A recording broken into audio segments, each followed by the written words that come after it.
The sun poured into our cozy kitchen, reflecting off the well-used countertops and worn-out wooden table.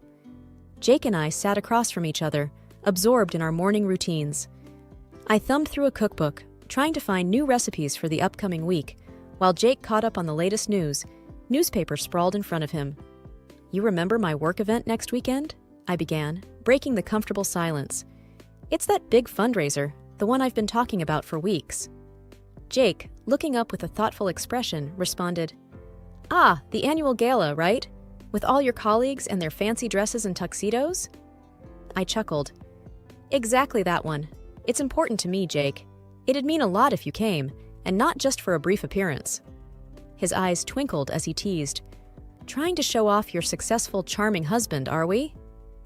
I playfully swatted his arm. "Oh, hush. You know it's not like that. But yes, it's crucial for networking, and having you by my side would give me a confidence boost." He nodded, taking a bite of his toast. "I promise I'll be there, by your side, throughout. Besides, it gives me a chance to see you dressed up, and I never pass that up." We both laughed at that, knowing full well he loved any excuse to get dressed up himself. Just then, his phone buzzed, diverting his attention. He read a message and sighed audibly. "My car's stuck at the mechanics again. I thought they'd have fixed it by now. This is going to mess up my whole day." Seeing his frustration, I quickly offered, "Why don't you take my car? I don't have any major plans today. Just some cleaning and maybe catching up on a book." He looked up, clearly surprised. "Are you sure, Alex? I don't want to leave you stranded." I pushed my car keys towards him. "I've got 2 legs and a whole neighborhood of friends. If I really need to, I'll find a way.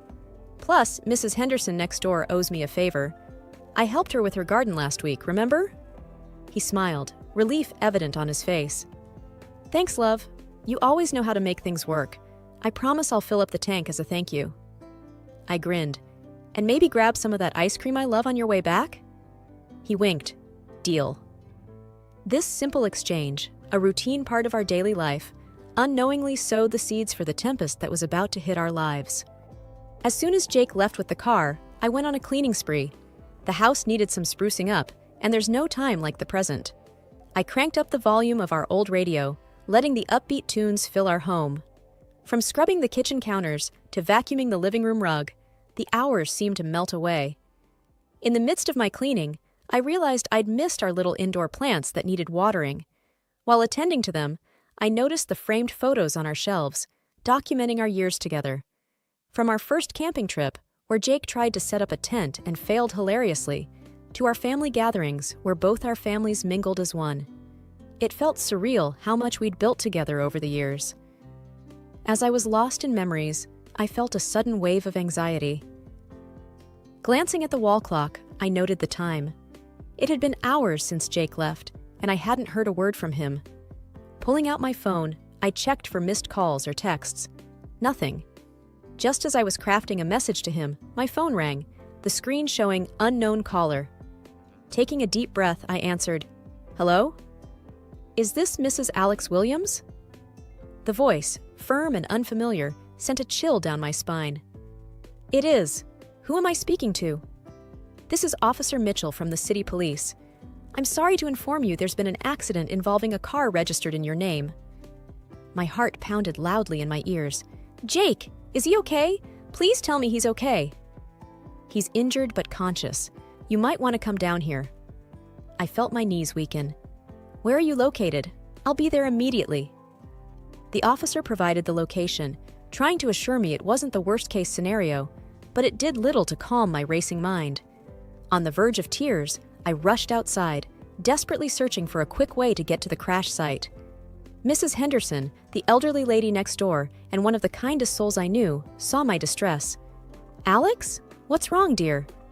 "Jake. Accident. I need to get there," I blurted, the words coming out all jumbled. Mrs. Henderson didn't miss a beat. "My grandson's car is here. Take it. Go." "I can't thank you enough, Mrs. Henderson," I managed to say as she handed me the keys. "You bring that boy back safe and sound, and let me know if you need anything." I nodded, the weight of the situation hitting me as I headed towards the crash site, hoping and praying that everything would be all right. The accident scene was overwhelming. Traffic was diverted, emergency lights swirled, and curious onlookers whispered amongst themselves, their eyes locked on the site of the crash. As I parked and made my way towards the commotion, I tried to quell the panic that threatened to engulf me. A nearby officer noticed my distress. "Can I help you, ma'am?"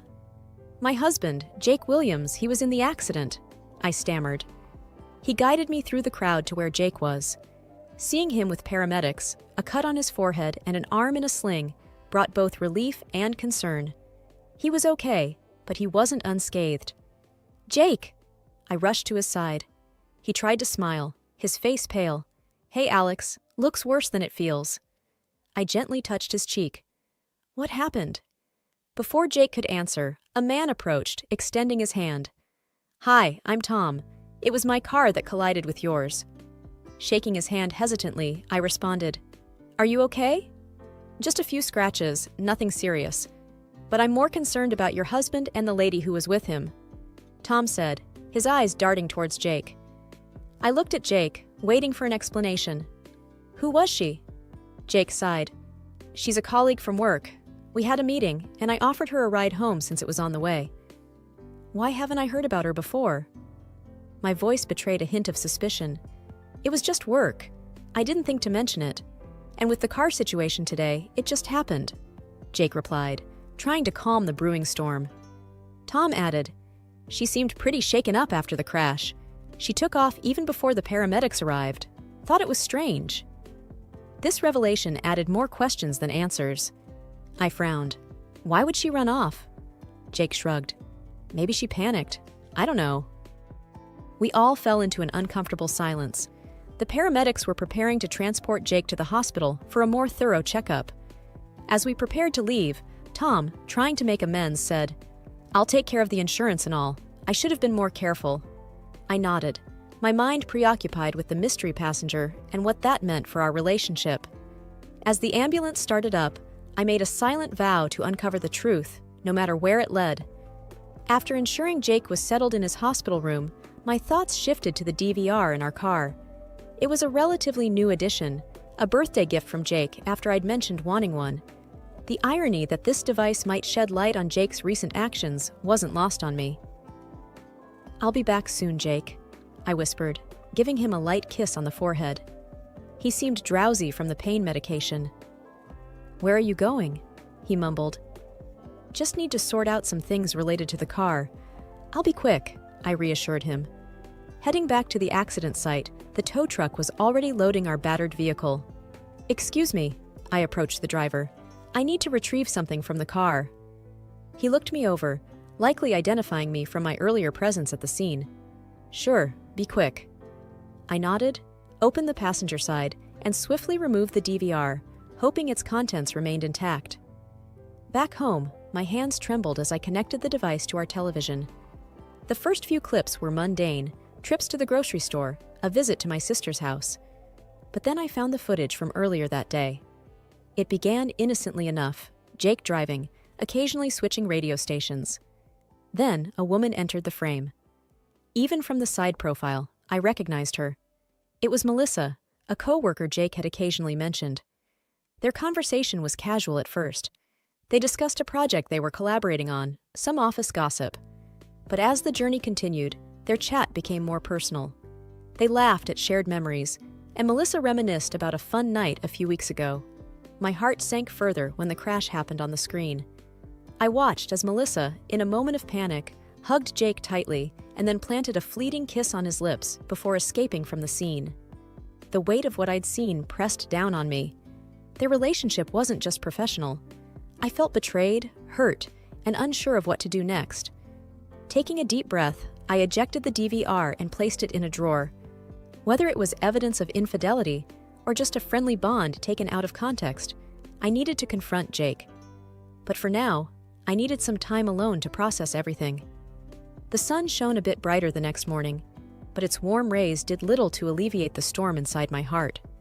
With every passing second, the DVR footage played in my mind over and over, but I wasn't going to suffer in silence. It was time everyone knew about Jake's deceit, especially those who believed in our perfect union.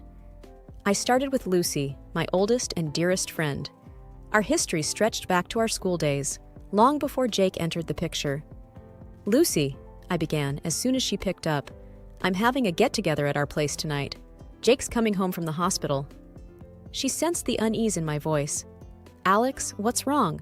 Why the sudden party?" "Just come over," I urged. "There's something you need to see." Next, I phoned Jake's family. His mother, always so warm towards me, was delighted. "That's a wonderful idea, dear.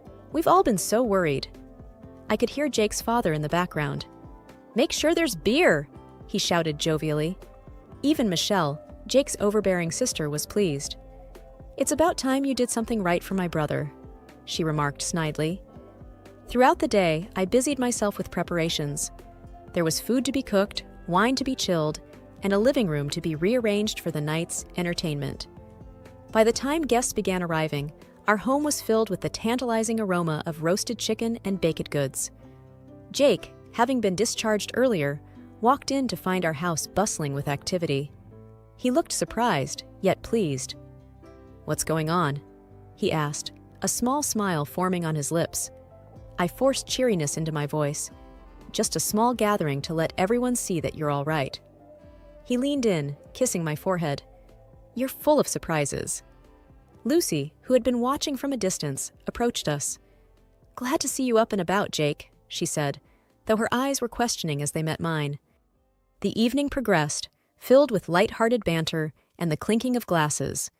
Michelle was, predictably, the loudest, sharing stories of Jake's childhood, much to his embarrassment. The laughter and chatter provided a stark contrast to the turmoil inside me.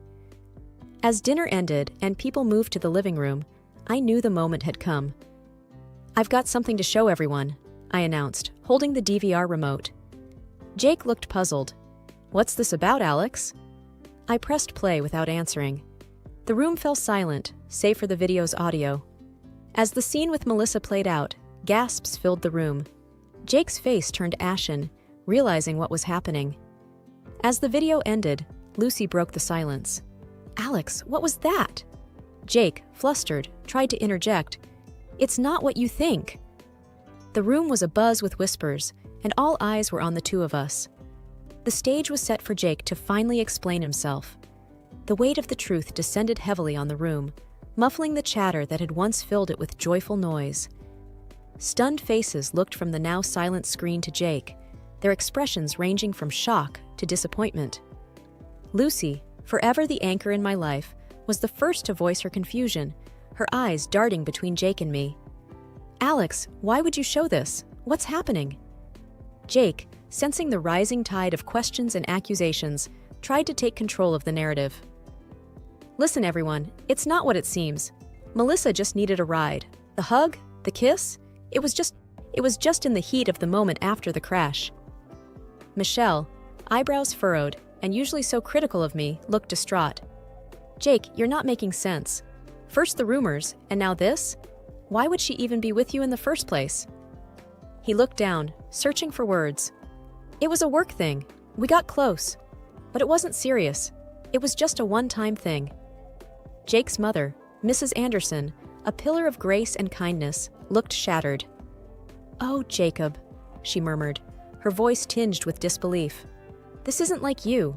You and Alex, you were the ideal couple." His father, Mr. Anderson, a man of few words, had a deep frown etched on his face. "Son, you need to explain everything. This isn't just about you two anymore. It's about the family." Sarah, Jake's younger cousin, who had idolized him, looked close to tears. "Jake, why? Alex has been nothing but kind to all of us." Jake, increasingly desperate, replied, "I made a mistake. I don't know how it spiraled this far." Lucy tightened her grip on my hand. "Alex, I've known you both for years. You two were inseparable, the perfect team. Whatever this is, it needs to be dealt with." I took a deep breath. "I know, Lucy. I thought we were strong, that nothing could break us. But now, I don't know." Amid the murmurs and discussions, Michelle walked over, her demeanor softer. "Alex, I'm so sorry for the way I've treated you. And to think my brother was doing this, I was wrong about you." The room was thick with a mix of empathy, regret, and unanswered questions. It was evident that our relationship had changed in the eyes of everyone, and the path ahead would be an uphill one. After the eventful evening, the house was filled with an uncomfortable silence. Some relatives had decided to leave, wanting to avoid any more drama, while others stayed, trying to offer comfort, or simply too shocked to move. I retreated to our bedroom, wanting some time to myself, but Lucy followed. She sat next to me on the bed, placing an arm around my shoulders. "Alex, are you okay?" I sighed deeply. I thought I was prepared for whatever came next, but seeing everyone's reactions, it just made it all too real. Lucy hesitated, then said, "There's something else you should know." I looked at her, my heart racing. "What?" She took out her phone, opening Melissa's social media profile. There, in her recent uploads, was a picture of a hand with a very familiar watch. Lucy pointed. "I noticed this earlier. It's Jake's watch, right?" Tears welled up in my eyes. "Yes, that's his watch. I gave it to him on our 5th anniversary." Lucy continued. "This photo was taken in your bedroom, Alex. Look at the background. It's your dressing table." I was taken aback. How could he? Bringing her into our home, our sanctuary? It's a violation. There was a soft knock on the door. Michelle peeked in, her face pale. "May I come in?" I nodded, still trying to process everything. Michelle hesitated. "I saw the photo Lucy's talking about. It's unmistakable. I'm so sorry, Alex. I had no idea Jake was capable of this." I replied, "Neither did I." Michelle looked down. "I spoke to him downstairs. He's remorseful, to say the least, but I told him he needs to come clean about everything." Lucy, ever the protective friend, asked, "Do you want to confront him?" I took a deep breath. "Yes, but not now. I need time to think, to process everything." Michelle nodded. "Take all the time you need. Just know that I'm here for you. We all are." The weight of the entire situation hung heavily. My trust was shattered, but the support from those around me, especially from unexpected quarters, provided a small solace. The morning sun filtered through the sheer curtains, casting muted shadows across the ornate living room. Soft melodies from a forgotten radio played in the background, clashing dramatically with the tension that was almost palpable. I stood at the entrance for a moment, gathering my composure. Jake was already there, fidgeting nervously, while Lucy and Michelle whispered in hushed tones at a corner. The chandelier above shone brilliantly, illuminating the room but failing to dispel the gloom. Drawing a deep breath, I broke the silence. "Jake, I've had a restless night, but I need every single detail now." He looked up, his face pale, shadows underlining his guilt-ridden eyes. "Alex, it's complicated, but you deserve to know." Lucy snorted derisively. "Complicated? Cheating on your wife is complicated? Spare us the theatrics." Jake shot back, clearly agitated. "Lucy, this is between me and Alex. Stay out of it." Michelle, always the peacemaker, stepped forward. "We're all involved now, Jake, but let's keep this civil." I nodded. "She's right. Start from the beginning, Jake." Rubbing his forehead, Jake began. "A few months ago, with all the pressure at work, Melissa was the one person who understood what I was going through. We were just friends at first, but things spiraled out of control." Lucy, unable to contain her anger, exclaimed, "And you thought bringing her to your home was a good idea? Where's your respect, Jake?" Michelle sighed deeply. "Lucy's right. That's just unforgivable." Jake, close to tears, responded, "I regret it every single day, every moment. But Melissa, she has this pull. It's not an excuse, but I felt trapped." Lucy's voice dripped with sarcasm. "Oh, the trapped card. Classic." I intervened. "Enough, Lucy. Jake, was our marriage ever real to you?" Jake's voice broke. "It was, Alex. It is. I made a terrible, terrible mistake. I can't change the past, but I'd do anything for a chance at redemption." Michelle, her eyes moist, said, "Jake, some things once broken can't be mended. It's a hard truth." Lucy whispered, mostly to herself, "We thought you were different, but you proved us wrong." Facing Jake, I stated with finality, "I need to find happiness again. Away from all this. Away from you. I'm filing for divorce." Jake's plea was almost a whisper. "Alex, if there's even a shred of love left, please reconsider." But my mind was made up. This isn't about love anymore, Jake. It's about self-worth. Lucy and Michelle closed in, their support evident. As I moved towards the door, I threw one last glance at the life I was leaving behind, a chapter closing, and a new one waiting to unfold.